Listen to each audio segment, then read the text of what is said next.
Hello students, कैसे हैं आप लोग। उम्मीद है कि आप लोग बहुत ही अच्छे से होंगे और अपनी समर वेकेशन को एंजॉय कर रहे होंगे और साथ ही साथ आप लोग पढ़ाई भी मन लगा के कर रहे होंगे। स्टूडेंट्स, मैंने पिछले वीडियो में आपको पेयर ऑफ लीनियर इक्वेशन के अलजेब्रिक सॉल्यूशन में क्रॉस मल्टीप्लिकेशन मेथड के बारे में बताया था। तो आपके पास अब पेयर ऑफ लीनियर इक्वेशन को सॉल्व करने के 3 तरीके हो गए। आज मैं आप लोगों से के साथ बहुत ही इम्पोर्टेंट जो टॉपिक है वो है equation reducible to pair of linear equation in 2 variables.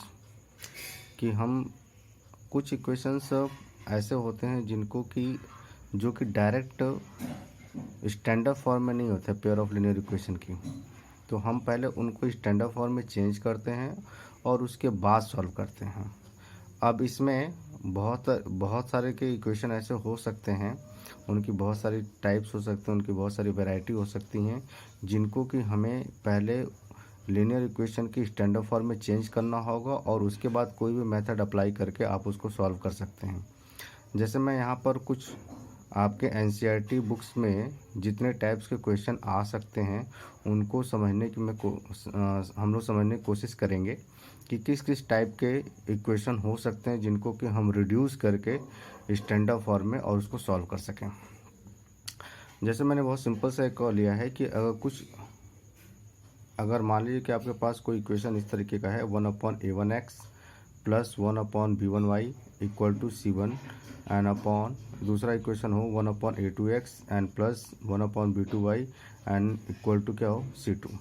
अब इसमें इन दोनों इक्वेशन में आप देख रहे हो कि जो वेरिएबल है वो वेरिएबल कहाँ पर आ गया है, डिनोमिनेटर फॉर्म में। यहाँ पर फर्स्ट वाले में भी है और सेकंड वाले में भी डिनोमिनेटर फॉर्म में है। जैसे मैंने एक एग्जांपल लिया यहाँ पर कि 1/2x minus plus 1/3y equal to 5 और 1/3x plus 1/5y equal to कितना हो गया 7। अब ये डायरेक्ट अगर आप इस इक्वेशन को किसी भी अलजेब्रिक मेथड से सॉल्व करेंगे तो ये सॉल्व तो हो जाएंगे, लेकिन अगर आपकी कैलकुलेशन बहुत स्ट्रांग है तब तो आप इसको सॉल्व कर लेंगे। लेकिन अगर आपकी कैलकुलेशन बहुत स्ट्रांग नहीं है तो आपके लिए थोड़ी सी प्रॉब्लम आ सकती है। तो हम ऐसे इक्वेशन को थोड़ा सा रिड्यूस करेंगे, मीन्स उसकी स्टैंडर्ड फॉर्म में। स्टैंडर्ड फॉर्म क्या होती है, a1x plus b1y plus equal to c1 और a2x plus b2y equal to c2। इस फॉर्म में चेंज करने की कोशिश करेंगे। अब इसमें देखो वेरिएबल नीचे है, डिनोमिनेटर फॉर्म में है, तो आपको जब दोनों इक्वेशन में आप देखेंगे तो बिल्कुल सेम कंडीशन आपको दिखाई दे रही है। जैसे यहाँ पर 1/x है, यहाँ पर भी 1/x है, यहाँ पर 1/y है, यहाँ पर भी 1 क्या है y। इसका मतलब हम अगर ये मान लेते हैं कि late 1/x equal to p, कोई भी वेरिएबल दूसरा वेरिएबल मान सकते हैं, कैपिटल X भी ले सकते हैं, या 1/y इक्वल टू q। तो जब 1/x इक्वल टू p मानेंगे, 1/y इक्वल टू q मानेंगे, तब आपको ये जो इक्वेशन है वो इस तरीके से चेंज हो जाएगी। 1/x को हमने p मान लिया तो p एंड प्लस 1/3 और 1/y को हमने क्या माना है q, तो q इक्वल टू क्या हो गया 5। आप चाहें तो इसका एलसीएम लेके मल्टीप्लाई करें तो 3p plus 2q and upon में 6 होगा, 6 को हम उधर ले जाएंगे तो मल्टीप्लाई हो जाएगा, कितना हो जाएगा 30। ये इक्वेशन आप 1 मान सकते हैं। और फिर इसमें अगर हम इसको चेंज करेंगे तो ये 1/3p एन प्लस 1/5q हो जाएगा एन इक्वल टू क्या हो जाएगा 7। ये हो जाएगा 5p plus 3q equal to 5 से जो कितना होता है 15, और 15 को जब हम उधर ले जाएंगे कितना हो जाएगा 105। ये इक्वेशन 2। अभी देखो ये स्टैंडर्ड फॉर्म में आ गई, ये दोनों इक्वेशन अब स्टैंडर्ड फॉर्म में आ गई। आप इसको आप किसी भी मेथड से सॉल्व कर सकते हैं, लेकिन सॉल्व करेंगे तो आपको p और q की वैल्यू मिलेगी, और जब p और q की वैल्यू मिल जाएगी तो आप उसको इस रिलेशन में पुट अप करेंगे तो आपको x और y की वैल्यू भी मिल जाएगी। तो पहला तो इस तरीके का आ सकता है रिड्यूस करने के लिए। दूसरा है कि अगर आपको कुछ इस तरह से आ सकता है a1/√x plus b1/√y equal to c1। यहाँ पर देखो a1 b1 c1 जो है वो कांस्टेंट है, यहाँ पर भी a2 b2 और c2 क्या है कांस्टेंट है। तो यहाँ पर अगर इस फॉर्म में आ जाए, जैसे ए वन अपॉन अंडर रूट में आ गया, जब वेरिएबल अगर अंडर रूट में हो जाए तो हम उसको भी, जैसे मैंने यहाँ पर एग्जांपल लिया 2 upon under root X plus 3 upon under root Y equal to 4। और इसी तरह से अगर हम लेते हैं 5 upon under root X and plus 7 upon under root Y equal to 11। तो देखो आपको बिल्कुल इस तरह से हो गया। तो अब यहाँ पर आपको क्या कंसिडर, यहाँ पर देखो, यहाँ पर जो वेरिएबल है वो 1 अपॉन अंडर रूट एक्स है, यहाँ पर भी 1 अपॉन अंडर रूट एक्स है, यानी दोनों जगह सेम सेम कंडीशन लग रही है। यहाँ पर भी 1 अपॉन अंडर रूट वाई है और यहाँ पर 1 अपॉन अंडर रूट वाई। तो आपको यहाँ पर लेट करना पड़ेगा कि अगर इसको स्टैंडर्ड फॉर्म में चेंज करेंगे तो इसके लिए हमें 1 अपॉन अंडर रूट एक्स को कोई और वेरिएबल मान लेते हैं। तो 1 अपॉन अंडर रूट एक्स को हम मान लेते हैं पी, और 1 अपॉन अंडर रूट वाई को हम मान लेते हैं क्या है, क्यू। फिर आप यहाँ पर रख देंगे। तो रखते समय क्या रखना ध्यान, देखो ये 2 अपॉन अंडर रूट एक्स है, इसका मतलब आपने कंसिडर किसको किया, 1 अपॉन अंडर रूट एक्स को पी माना है। तो ये 2 into 1 upon under root X होगा। तो आपको जब ये चेंज होगा, तो मैं यहाँ पर कर दे रहा हूँ, तो ये 2p and plus 3q equal to क्या होगा 4। फिर यहाँ पर 5p plus 7q equal to क्या होगा 11। ठीक है, अब ये स्टैंडर्ड फॉर्म में हो गया। अब आप इसको किसी भी मेथड से सॉल्व करके आप पी और क्यू की वैल्यू निकाल सकते हैं। अभी मैं आगे जब आगे मैं आपको बताऊंगा एक एग्जांपल लेकर के हम कैसे उसको सॉल्व करेंगे। ठीक है, उसी तरह से अगर तीसरा जो तरीका हम देखें, तीसरा जो तरीका हो सकता है उसमें कोई एक वेरिएबल को डाउन में कर दें और बाकी एक को स्टैंडर्ड फॉर्म में रखें। जैसे a1 upon X plus b1 upon Y equal to c1। यहाँ पर a2 upon X plus b2 upon Y equal to क्या होगा c2। अब इसमें क्या है कि हमें देखो यहाँ पर x, ये वेरिएबल x जो है वो डिनोमिनेटर फॉर्म है, तो हम सिर्फ इसी को कंसिडर, ये तो स्टैंडर्ड फॉर्म में ऑलरेडी है, तो इसको हमें चेंज करने की ज़रूरत नहीं है, हमें सिर्फ इसको चेंज करने की ज़रूरत है। तो इसको चेंज करने के लिए हम क्या मान लेंगे कि लेट कर लेंगे 1 अपॉन एक्स इक्वल टू क्या मान लेंगे p। जब 1 upon X equal to p करेंगे तो ये जो इक्वेशन है वो कुछ इस तरह से चेंज हो जाएगा। देखो पहले क्या था, a1 अपॉन एक्स था, तो ये a1p हो जाएगा N plus b1y equal to क्या होगा c1। और ये हो जाएगा a2p N plus b2y equal to क्या होगा c2। अब आप इसको किसी भी मेथड से सॉल्व करेंगे तो आपको p और y की वैल्यू मिलेगी। जब आपको y की वैल्यू तो इससे डायरेक्ट सॉल्व करने से मिल जाएगी, यहाँ से p की वैल्यू मिलेगी। अब आपको चाहिए x की वैल्यू, क्योंकि इस इक्वेशन में x और y वेरिएबल इस्तेमाल हुए हैं, इसलिए हमें x और y की वैल्यू ही फाइंड करनी पड़ेगी। तो जब p की वैल्यू मिल जाए तो उसको आप यहाँ रख दीजिए और उसको सॉल्व कर लीजिए। इसी तरीके से कुछ और भी तरीके हो सकते हैं, मैंने यहाँ पर लिखने की कोशिश की है, और इस इतने ही टाइप के क्वेश्चन लगभग में आते हैं। और भी हो सकते हैं, जरूरी नहीं कितने ही हो, और भी हो सकते हैं। जैसे a1 अपॉन x माइनस 1, यहाँ पर x माइनस 1 हो सकता है, x माइनस 2 हो सकता है। या मतलब आपको रिड्यूस करते समय ये ध्यान रखना है कि जब भी हम रिड्यूस करेंगे दोनों इक्वेशन को, तो आपको कुछ न कुछ दोनों इक्वेशन में कॉमन चीज़ें दिखेंगी। जैसे यहाँ पर देखो, यहाँ पर 1 अपॉन एक्स माइनस 1 है, तो यहाँ पर भी 1 अपॉन एक्स माइनस 1 है। यहाँ पर 1 अपॉन वाई माइनस 1 है, तो यहाँ पर भी 1 अपॉन, ये मतलब ये चीज़ें सेम रहेंगी ही रहेंगी। अभी तक जितने भी बनाया था सब लोग में सेम ही था। अब जैसे कुछ इस तरह से भी हो सकता है a1x plus b1y upon xy equal to c1, और यहाँ पर a2x plus b2y upon xy equal to क्या हो जाए c2। जैसे मैं एग्जांपल लेता हूँ, जैसे 2x plus 3y and upon xy equal to 5 है, और दूसरा हो जाए 4x and plus 7y and upon xy equal to 8 हो जाए। अब इसको आपको सॉल्व करना है, तो आपको बहुत सिंपल सा जो अर्थमेटिक का रूल होता है, इसको आप अलग अलग डिवाइड कर दीजिए। तो ये 2x अपॉन xy हो जाएगा N plus 3y N upon कितना हो जाएगा xy, ये 3 है, एन इक्वल टू क्या हो जाएगा 5। यहाँ से देखो ये x कैंसिल हो जाएगा और यहाँ से ये y से y कैंसिल हो जाएगा। तो आपको ये जो इक्वेशन रिड्यूस होगा वो 2 अपॉन वाई होगा and plus 3 upon X equal to क्या होगा 5। जब इसको चेंज करेंगे आप, तो आपको मिलेगा 4 upon Y and plus 7 upon X equal to क्या मिलेगा 8। अभी देखो जैसा मैंने पहला बताया था उस फॉर्म में हो गया। तो अब यहाँ पर आपको क्या मानना पड़ेगा, 1 upon X equal to P मान लो, 1 upon Y equal to Q मान लो, और फिर इसको सॉल्व कर लीजिए।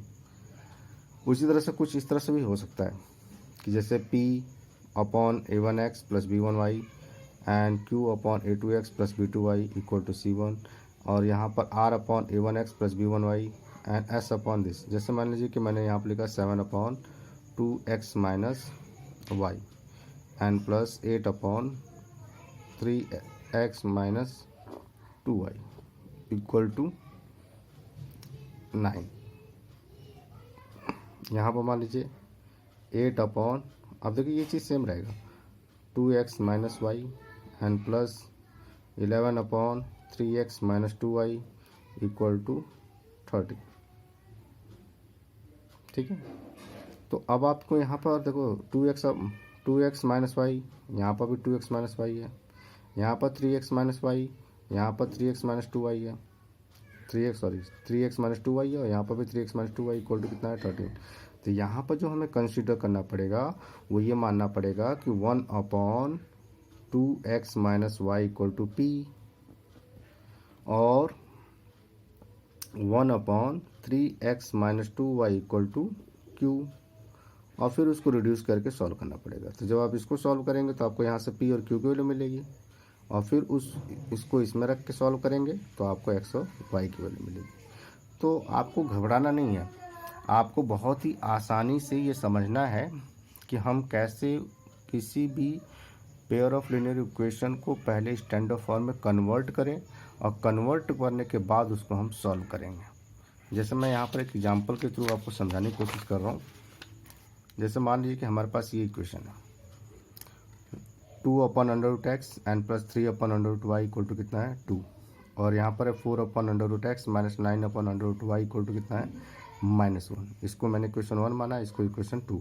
अब इन दोनों इक्वेशन में अगर आप देखें तो यहाँ पर 2 अपॉन अंडर रूट एक्स है, यहाँ पर 3 अपॉन अंडर रूट वाई है, और यहाँ पर 4 अपॉन अंडर रूट एक्स है, और यहाँ पर -9 अपॉन अंडर रूट वाई है। यानी कि हमें यहाँ पर भी 1 अपॉन अंडर रूट एक्स मिल रहा है, यहाँ पर भी 1 अपॉन अंडर रूट एक्स मिल रहा है, यहाँ पर 1 अपॉन अंडर रूट वाई मिल रहा है, और यहाँ पर 1 अपॉन अंडर रूट वाई मिल रहा है। तो हम इसमें लेट करेंगे कि let 1 upon under root X equal to P and 1 upon under root Y equal to Q, हम ये मान लेते हैं। ठीक है, तो जो पहला इक्वेशन होगा वो 2, अब देखो 2 अपॉन अंडर रूट एक्स है, तो 1 अपॉन अंडर रूट एक्स का मतलब क्या हो जाएगा p, तो 2p हो जाएगा, एंड प्लस कितना हो जाएगा 3q इक्वल टू कितना हो जाएगा 2। इसको हम इक्वेशन 3 मान लेते हैं। फिर ये 4p minus 9q equal to -1, इसको इक्वेशन नंबर 4 मानते हैं। ये आपकी एक्सरसाइज का ही क्वेश्चन है, एक्सरसाइज 3.6 का क्वेश्चन नंबर फर्स्ट का सेकंड पार्ट है। अब आप कोई भी मेथड यूज़ कर सकते हो, मुझे जो मेथड आसान लगता है वो है cross multiplication method.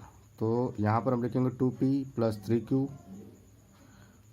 -2 equal to 0, और यहाँ पर लिखेंगे 4p minus 9q plus 1 equal to 0। फिर यहाँ पर मैं एक डिटरमिनेंट बनाऊंगा, और यहाँ पर लिखूंगा p q1, क्योंकि अब जो वेरिएबल इस्तेमाल हो रहा है वो p और q हो रहा है, तो मैं यहाँ पर p और q लेंगे। अब p के नीचे p के कोफिशिएंट तो 2 4, और q के नीचे q के कोफिशिएंट तो 3 -9, एंड 1 के नीचे कांस्टेंट टर्म तो -2 1।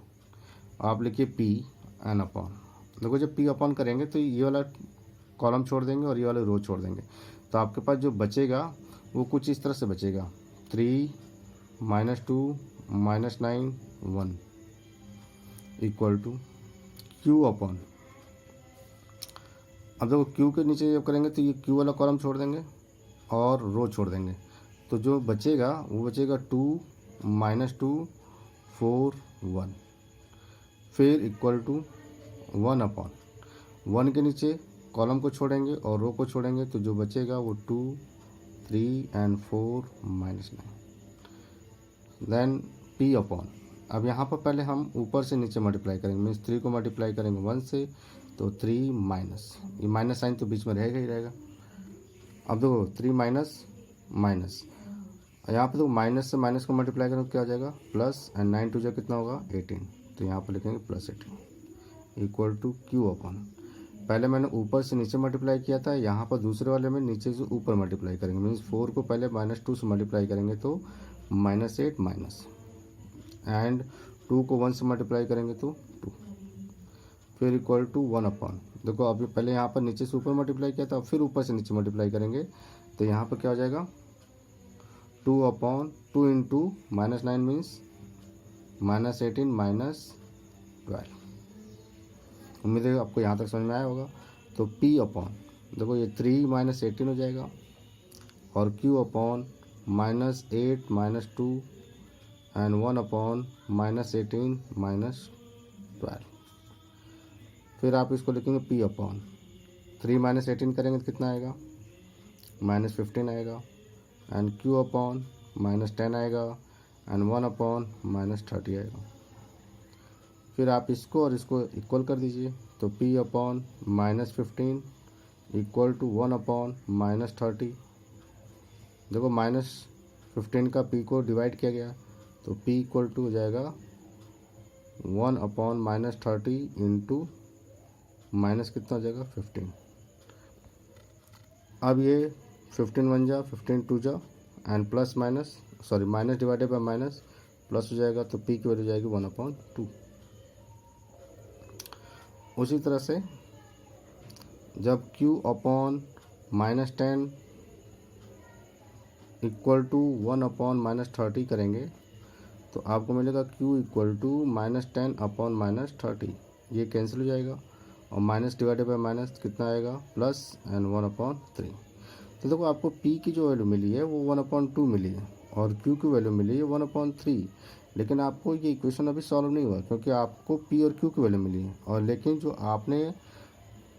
आपको जो इक्वेशन गिवन है उसमें वेरिएबल x और y इस्तेमाल हुआ है, तो इसलिए आपको x और y की वैल्यू निकालनी है। तो अब आप क्या करेंगे, थोड़ी जगह कम है इसलिए मैं यहाँ पर साइड में कर दे रहा हूँ। देखिए